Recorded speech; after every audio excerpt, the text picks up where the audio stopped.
Good morning everyone!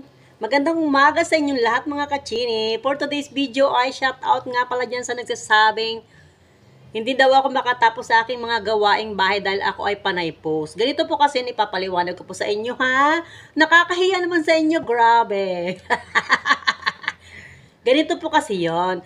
Ako po ay isang vlogger, ganun. Vlogger na maliit na vlogger lang naman. Mini vlogger, ganun. Diba?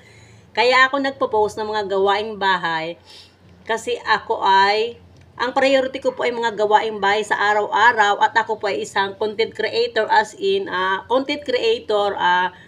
mini vlogger po ako. Kaya ang naging content ko po ngayon ay ang mga gawaing bahay ko, para ang mga gawaing bahay ko at ang aking hilig sa pagbablog ay mapagsabay-sabay ko po. Ganon po yun. Kaya wag kang epalogs masyado dyan. Maapektuhan ka ba kapag hindi ako nakatapos sa aking paglalaba? At saka wag mong sabihin hindi ako nakakatapos dahil madaling araw pa lang ay ako ay gising na. Alas 5 ng madaling araw o 4:30 ng madaling araw, ako ay may mga ginagawa na. Okay. Akala mo naman asawa kita kung makapag-ano ka dyan. Akala mo naman ikaw ang nagpapakain sa amin dito kung makapag epal-epal ka dyan sa buhay namin. Huwag kang epalogs. Masyado kang pakialamero, ha? Mga ano dyan.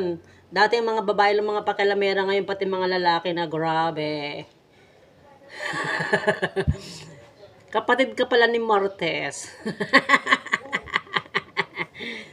Mga pakialamero talaga. Dami talagang pakialamero dito sa sa mundong ibabaw.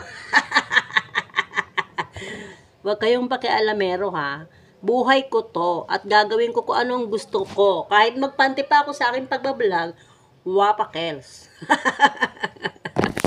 Wala kayong pake. O, diba? Kung ignorante kayo, wala akong magagawa, huwag kayong manood. Ganon lang kadali.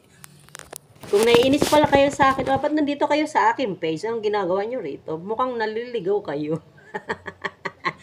At yun lang. At maraming thank you sa aking mga supporters dyan at sa mga nanonood ng aking video. Thank you for watching everyone. Bye-bye.